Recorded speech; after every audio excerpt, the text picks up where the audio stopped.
नमस्कार, स्वागत है आपका भारत समाचार में। मैं हूं आपके साथ मनीष असवाल। बुलेटिन की शुरुआत करेंगे। सीएम योगी आदित्यनाथ ने मंगलवार को बदायूं और शाहजहांपुर को एक बड़ी सौगात दी है। जनता को सरकार के काम गिनाए और लोगों को ये भरोसा भी दिलाया कि सरकार में किसी से भेदभाव नहीं होगा, सब अपने हैं और सबको साथ लेकर के चला जाएगा। रिपोर्ट देखिए। भारत माता की, भारत माता की, वंदे वंदे। मंगलवार को सपा के गढ़ बदायूं में सीएम योगी ने हुंकार भरी। मुख्यमंत्री योगी आदित्यनाथ ने बदायूं जिले को 770 करोड़ रुपए की परियोजनाओं की सौगात दी। इसके अलावा बदायूं में सीएम योगी ने गैस कनेक्शन के लाभार्थियों को प्रमाण पत्र भी बांटे और पंचायत सेविकाओं को नियुक्ति पत्र दिए। सीएम योगी ने बदायूं की सहसवान में रैली को संबोधित किया। सीएम योगी ने कहा कि सरकार में कानून का राज है। पिछली सरकारों में तो आतंकियों तक का मुकदमा वापस ले लिया जाता था और सीएम आवास पर दंगाइयों को बुलाकर सम्मानित किया जाता था, लेकिन अब हालात बदल गए हैं। और माफियाओं के खिलाफ कैसे कार्रवाई होनी चाहिए, उत्तर प्रदेश ने उसकी नजीर भी देश के सामने प्रस्तुत की है। 1800 करोड़ रुपए की माफियाओं की संपत्ति जब्त की गई है और लगभग इतने ही करोड़ रुपए की उस अवैध संपत्ति को जो जब्त नहीं हो सकती थी, उसको बुलडोजर लगा करके ध्वस्त करने का कार्य भी राज्य की सरकार ने ही किया है। भाइयों बहनों, सोच होती है सरकारों की। याद करिए, समाजवादी पार्टी की सरकार 2012 में आई थी। उसने पहला काम क्या किया था? उस सरकार में सबसे पहला काम तो हुआ था कोसी कला का दंगा, बरेली के दंगे, कोसी कला में दंगा, मुजफ्फरनगर में दंगा, लखनऊ में दंगा, कानपुर में दंगा। कोई जनपद ऐसा नहीं था जहां दंगे न हुए हों। शाहजहांपुर में भी सीएम योगी ने जिले को बम्पर सौगातें दी। सीएम योगी ने कई परियोजनाओं का लोकार्पण और शिलान्यास किया और जनता को अपनी सरकार के किए हुए काम भी गिनाए। सीएम योगी ने बताया कि 1 करोड़ 60 लाख युवाओं को नौकरियां दी जा चुकी हैं। अयोध्या में भव्य राम मंदिर बन रहा है। यूपी में दमदार काम हो रहा है। सीएम ने कहा कि पहले की सरकारों में भेदभाव होता था, लेकिन अब हमारे लिए पूरा प्रदेश एक परिवार है। भाइयों बहनों, आज मुझे यहां पर लगभग 270 करोड़ रुपए की लागत से 131 करोड़ रुपए की जलालाबाद, कटरा और तिलहर विधानसभा क्षेत्र की परियोजनाओं के लोकार्पण और शिलान्यास का अवसर अपने माननीय सांसद, प्रदेश सरकार के मंत्री और माननीय विधायकों की उपस्थिति में करने का सौभाग्य प्राप्त हुआ है। लेकिन नया भारत, दुश्मन देश अगर आंख दिखाता है तो उसकी आंख को हथेली पर रखने का काम भी करता है। ये नया भारत है, जिस नए भारत में गांव के लिए, गरीब के लिए, किसान के लिए, नौजवान के लिए, महिलाओं के लिए, समाज के प्रत्येक तबके के लिए शासन की योजनाओं को पूरी ईमानदारी के साथ लागू करने का कार्य हो रहा है। यानी नए भारत का नया उत्तर प्रदेश आज आपके सामने है। सीएम योगी लगातार कई जिलों का दौरा कर चुके हैं और लगातार यूपी का भ्रमण जारी है। वो सरकार के कामों को जनता को बता रहे हैं, उपलब्धियां गिना रहे हैं, जनता को इस बात का भी यकीन दिला रहे हैं कि इस सरकार में किसी से भेदभाव नहीं होगा, सभी अपने हैं और सबको साथ लेकर चला जाएगा। ब्यूरो रिपोर्ट, भारत समाचार। दिल्ली से खबर है, जहां पर एमएलसी अरविंद शर्मा प्रधानमंत्री नरेंद्र मोदी से मिले हैं और पूर्व आईएएस और बीजेपी उपाध्यक्ष हैं अरविंद शर्मा।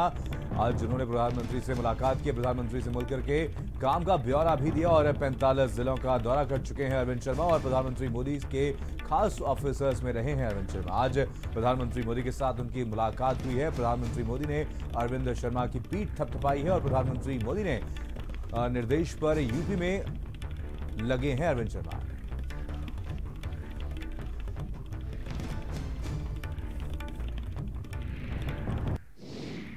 तो देखिए ट्वीट भी आपको दिखा रहे हैं। ये ट्वीट बीजेपी एमएलसी द्वारा किया गया। हमारे पूज्य, हमारे पथ प्रदर्शक और राष्ट्र के गौरव एवं विश्व के सर्वमान्य नेता परम आदरणीय प्रधानमंत्री श्री नरेंद्र मोदी जी से आज दिल्ली में मुलाकात कर उनका आशीष और मार्गदर्शन लिया।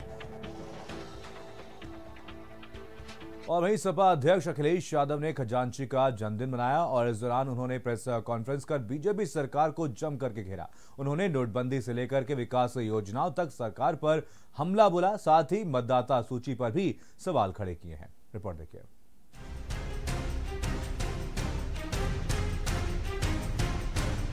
सपा अध्यक्ष अखिलेश यादव ने नोटबंदी के दिन पैदा हुए खजांची नामक बच्चे का 5वां जन्मदिन पार्टी मुख्यालय में मंगलवार को मनाया।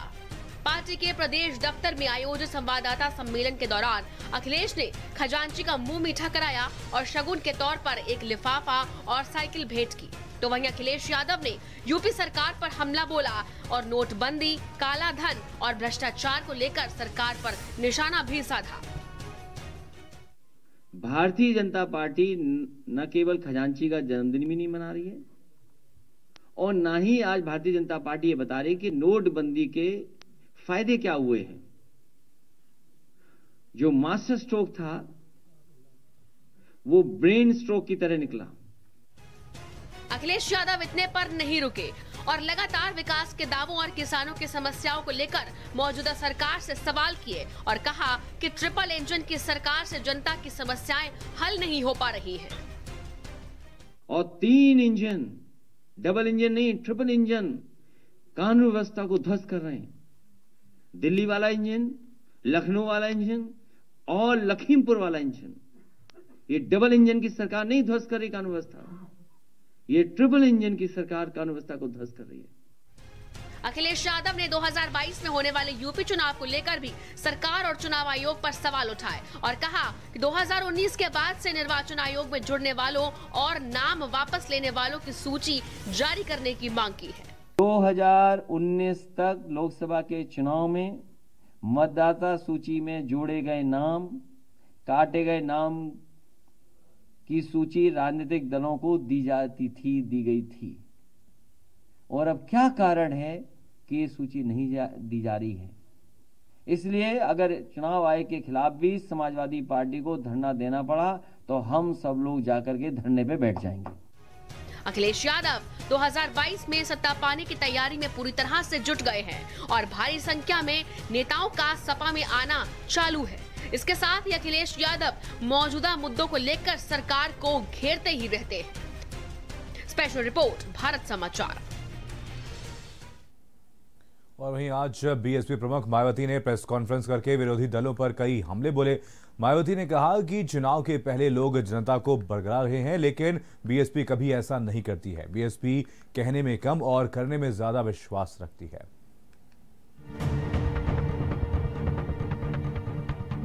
बीएसपी प्रमुख मायावती ने लखनऊ में प्रेस कॉन्फ्रेंस करके आज दूसरे दलों पर जमकर निशाने साधे। यूपी की जनता से किए जा रहे चुनावी वादों पर मायावती ने जमकर पलटवार किए और कहा कि बीएसपी कभी भी चुनाव के पहले घोषणा करने में विश्वास नहीं रखती है। बीएसपी बोलती कम है और काम ज्यादा करती है। आज हर पार्टी चुनाव के पहले जनता को प्रलोभन दे रही है, लेकिन बीएसपी बड़े बड़े चुनावी वादे करने के बजाय काम करने में यकीन रखती है।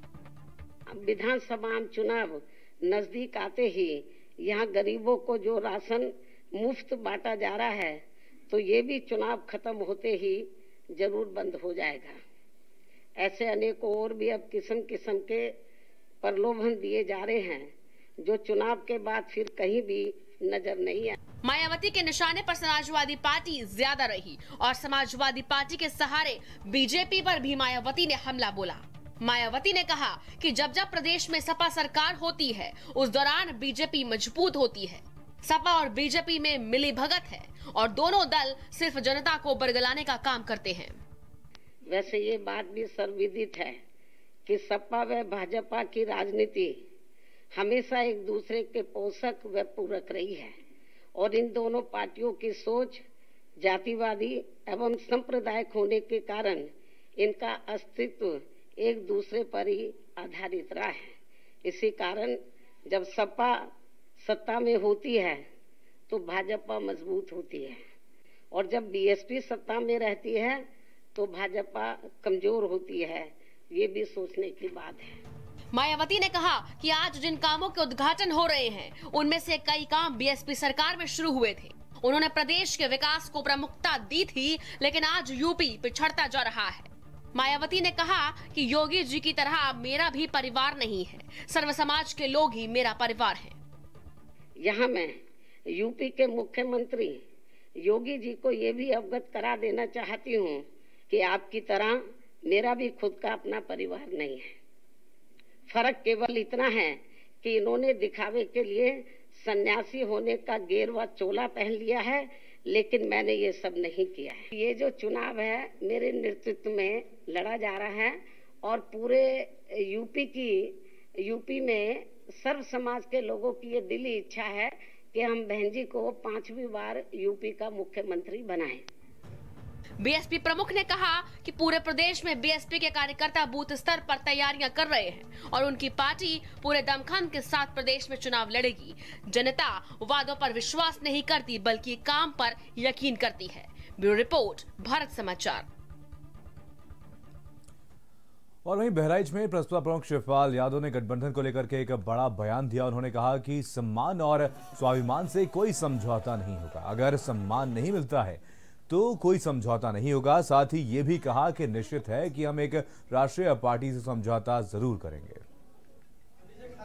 मैंने देखिए समाजवादी पार्टी से भी कहा है, अखिलेश से भी कहा है जी। अगर हमारे लोगों को सम्मान पूर्वक टिकट दें जी, हमारे लोग जो पीछे हैं, तो हम अलायंस कर लेंगे, विलय भी कर लेंगे। देखिए हम तो चाहते हैं जी। अब उनके ऊपर मैंने छोड़ दिया जी। अगर मुख्यमंत्री उनको आप मानेंगे, मुख्यमंत्री के लिए कोई अगर हमारे साथ विलय कर ले, अलायंस कर लेंगे तो मान लेंगे। प्रगतिशील, आपकी बात, प्रगतिशील समाजवादी पार्टी जहाँ होगी वहीं सरकार होगी। ये मैंने पूरे उत्तर प्रदेश में घूम लिया है, और ये निश्चित है कि हम एक राष्ट्रीय पार्टी से जरूर समझौता करेंगे। और वहीं लखनऊ में प्रेस कॉन्फ्रेंस कर आप सांसद संजय सिंह ने एक बार फिर से बीजेपी पर निशाना साधा और सीएम योगी आदित्यनाथ के 1100 रुपए में 1 करोड़ 48 लाख छात्रों को यूनिफॉर्म देने के ऐलान के बाद संजय सिंह ने पूछा कि 1100 रुपए में घटिया किस्म की यूनिफॉर्म भी नहीं आएगी और कम से कम 3000 रुपए अभिभावकों के खाते में डाले जाएं। ये छात्रों और उनके अभिभावकों के साथ मजाक है। तो ड्रामा करने के लिए उन्होंने कहा कि नहीं, अब हम बच्चों को सीधे उनके अभिभावकों के खाते में पैसा देंगे और 1100 रुपए में वो अपना ड्रेस, जूता, मोजा, स्वेटर सब खरीद सकते हैं। तो आप उत्तर प्रदेश के बच्चों को इस ठंड में जूता, मोजा, स्वेटर, ड्रेस देना चाहते हैं, या उनको कड़कती ठंड में आपने बीमार होने के लिए छोड़ दिया, ठिठुरने के लिए छोड़ दिया, उनके परिवार की गरीबी का मजाक उड़ाने के लिए छोड़ दिया? और किसमें दे रहे हैं आप? जनधन खाता में आप 1100 रुपए दे रहे हैं। 31% जनधन खाता फ्रीज हो चुका है, वो खाता बंद हो चुका है, उसके चेक जो है वापस सरकार के पास आ रहे हैं। तो बच्चों को जो पैसा दे रहे हैं वो भी उनके पास नहीं पहुंच पा रहा है, 1100 रुपए भी नहीं पहुंच पा रहा है। और मैंने एक पत्र लिखा है बेसिक शिक्षा मंत्री उत्तर प्रदेश को, और ये चेक मैं उत्तर प्रदेश के बेसिक शिक्षा मंत्री को भेज रहा हूं कि 1100 रुपए में आप 2 ड्रेस, 1 जूता, 2 मोजा, 1 बैग, 1 स्वेटर खरीद के हमें भेज दीजिए, या हर जिले में वो दुकान बता दीजिए जहां से बच्चों के अभिभावक, बच्चों के मां बाप जाकर स्वेटर, जूता, मोजा, स्कूल का ड्रेस और बैग खरीद सके। और वहीं निषाद पार्टी के प्रमुख संजय निषाद ने भगवान राम को लेकर के विवादित बयान दिया था, जिसको लेकर के हंगामा मचने लगा और विरोध बढ़ता देख करके संजय निषाद संभल गए और बिना शर्म अपने बयान पर माफी मांग ली। और संजय निषाद के भगवान राम पर दिए गए बयान से साधु संत खुद को आहत महसूस कर रहे थे और इसे हिंदू धर्म विरोधी बता रहे थे, और विरोध बढ़ने पर संजय निषाद ने माफी मांगी। हालांकि साधु संतों का गुस्सा कम नहीं हुआ है।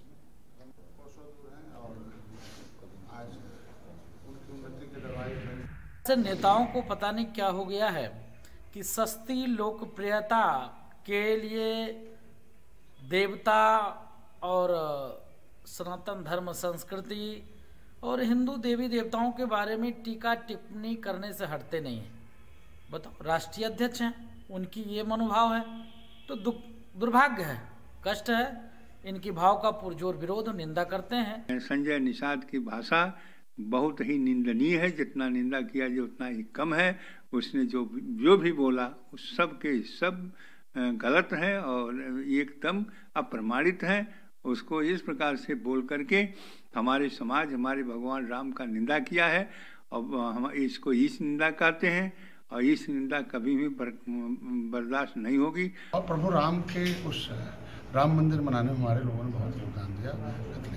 कुछ लोग इस गठबंधन को लेकर और भारतीय राजनीति उसको तोड़ मोड़ को पेश कर रहे हैं। अगर कहीं समय गलती, कहीं शब्द निकले हैं तो मैं प्रभु श्री राम से क्षमा चाहूँगा। लखनऊ से खबर है जहां पर बीजेपी सांसद ब्रजभूषण शरण सिंह का एक बयान सामने आया है। संजय निषाद के बयान पर उन्होंने पलटवार किया और उन्होंने कहा कि क्या इनकी मां राम जन्म के समय दाई थी और संजय निषाद ने भगवान राम पर एक विवादित बयान दिया था और संजय निषाद ने कहा था श्री राम दशरथ जी के पुत्र नहीं थे।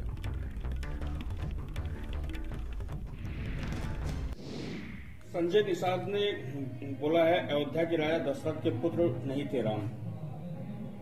क्या इनकी मां दाई थी क्या? जब राम पैदा हुए तो इनकी मां दाई थी क्या? वहां पर नार इन्होंने काटा था क्या? कानपुर के लोगों का जल्दी ही मेट्रो पर सवार होने का सपना पूरा होने जा रहा है। दरअसल कल से मेट्रो के ट्रायल रन की शुरुआत होने जा रही है और जिसका शुभारंभ मुख्यमंत्री योगी आदित्यनाथ करेंगे। और आपको बता दें, यहाँ पर पॉलिटेक्निक में बने मेट्रो यार्ड में आयोजित कार्यक्रम के दौरान सीएम योगी आदित्यनाथ ट्रेन को हरी झंडी दिखाएंगे, जिसके बाद मेट्रो का ऑफिशियल ट्रायल रन शुरू हो जाएगा। कानपुर भी अब मेट्रो सिटी की लाइन में आ जाएगा। कल इसकी विधिवत शुरुआत सूबे के मुख्यमंत्री योगी आदित्यनाथ इसी यार्ड से मेट्रो ट्रेन को के ट्रायल रन को हरी झंडी दिखाकर रवाना करेंगे। मुख्यमंत्री यहाँ पर लगभग 1.5 घंटे रहेंगे और इसी प्रांगण में एक छोटी सी जनसभा जिसमें जनप्रतिनिधि, जिला प्रशासन के अधिकारी और चुनिंदा मेट्रो के जो लोग हैं उनसे वार्ता भी करेंगे। उसके बाद यहाँ से इंटीग्रेटेड कंट्रोल कमांड सिस्टम नगर निगम जाएंगे, जहाँ जीका वायरस की रोकथाम संबंधित जो अधिकारियों की एक बैठक है स्वास्थ्य विभाग वो उसको संबोधित करेंगे। उसके बाद जीका प्रभावित क्षेत्रों में जहाँ जीका के मरीज सबसे ज्यादा मिल रहे हैं, लाल बंगला, श्यामनगर इलाके में स्थलीय निरीक्षण भी करेंगे। उसके बाद यहाँ से लखनऊ रवाना हो जाएंगे। कैमरा पर्सन दीपक साथ अवनीश दीक्षित, भारत समाचार, कानपुर।